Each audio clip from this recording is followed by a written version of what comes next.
பேச்சுவார்த்தை நடக்குது.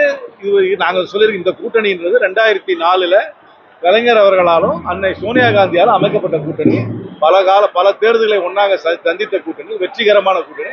பேச்சுவார்த்தை மூலமாக சமூகமாக வரும். என்னதான் இருந்தாலும் 234 தொகுதி தான் இருக்கு. புதிய கட்சிகள் நிறைய வந்திருக்குன்னா எல்லாத்தையும் மனசுல வச்சு எல்லாம் மியூச்சுவல் அண்டர்ஸ்டாண்டிங்ல ஒரு உடன்பாடு வராரு. அவர் 6 படை வீட்டுக்கும் போக வேண்டும் நான் கேட்டுக்கிறேன். அவரை நாளைக்கு ஒரு படைக்கு தான் போறாரு. எல்லாம் அறிவிக்கையா தான் இருக்கும். இந்த மாதிரி நான் பாராளுமன்றத்தில் பட்ஜெட்டை பத்தி பேசும்போது கூட சொன்ன நிறைய அறிவிக்கைகள் வருகின்றன. ஆனா அமல்படுத்துறாரான்னு பாத்தீங்கன்னா அமல்படுத்திருக்க மாட்டாங்க. அறிவிச்சுட்டு நிறைய போவாரு. அவர் ஒரு படை வீட்டுக்கு வராரு. மத்த 5 படைக்கும் வரணும். தனிப்பட்ட குடும்ப தாக்குதல் இருக்கு சார். விஜய் மீது தனிப்பட்ட தாக்குதல் நடக்குது. அதை எப்படி பாக்குறீங்க? பர்சனல் விஷயங்கள் எல்லாம் அரசியலுக்கு சம்பந்தமே கிடையாது. பிரதமரோட வருகை வந்து அடுத்த விஷயமா மாற்றப்படுமா சார் தேர்தலுக்காக? அவர் நிறைய தடவை முன்னாடி வந்திருக்காரு. நிறைய தடவை முன்னாடியும் பாஜக தோத்துருக்கு. அதே தொடரும். பல்லவன்றையில வந்து மானாமதுரை வரைக்கும் நீட்டிக்கல அப்படின்னு சொல்லிட்டு சிவானி நிறைய ரயில் திட்டங்களுக்கு நானும் அவங்களுக்கு எல்லாருக்கும் தெரியும். ரயில்வே பேசஞ்சர்ஸ் அசோசியேஷனுக்கு நல்லா தெரியும். எல்லா கோரிக்கையும் நான் கொண்டு போய் மத்திய அமைச்சர் திரு வைஷ்ணவரோட நான் வந்து சமர்ப்பித்திருக்கேன். ஆனா அவங்களுடைய எண்ணம்னா பெரிய நகரங்களுக்கு இடையே விரைவு ரயில்களை இயக்குவதில் தான் அவர்களுடைய குறிக்கோள் இருக்கிறத தவிர ஸ்மாலர் டவுன்ஸ் வில்லேஜஸ்க்கு அவங்க சர்வீஸ் கொடுக்கறதுக்கு அவங்க தயக்கம் காட்டுறாங்க. தற்போது சொல்ல இந்திய கூட்டணி கட்சி பலமா இருக்கு பாத்தீங்களா?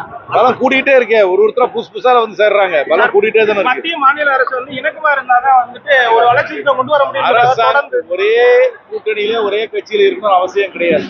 தமிழ்நாட்டுக்கு தேவை இன்றைக்கு ஒரு மதச்சார்பற்ற அரசாங்கம். இந்த அரசாங்கம் நலத்திட்டங்களை கொடுக்கின்ற அரசாங்கம் புதுமையாக இருக்கின்ற இந்தியா கூட்டணி தமிழ்நாட்டுக்கு தேவை.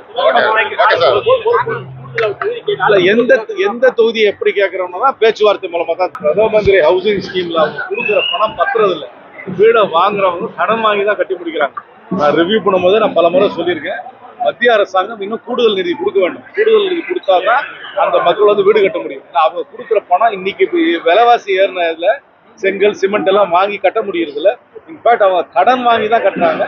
அதுல வந்து அவங்க மக்களுக்கு சில சமயம் வந்து அவங்களுக்கு பைனான்ஸ் கிடைக்காதனால நிக்கிறது தவிர யாரும் எந்த திட்டத்தையும் நிறுத்தல. ஓபிஎஸ் வந்திருக்காரு திமுகவுக்கு, எப்படி பாக்குறீங்க?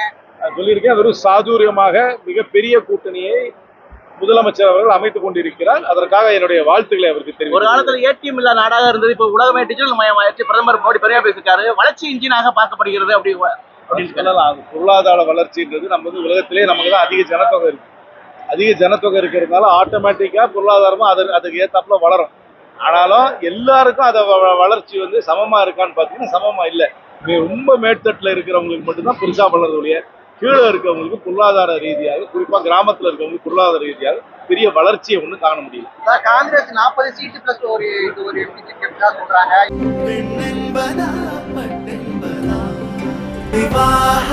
மணப்பெண்ணின் பிரத்யேகமான திருமணம் விவாஹா தி சென்னை சில்க்ஸ்.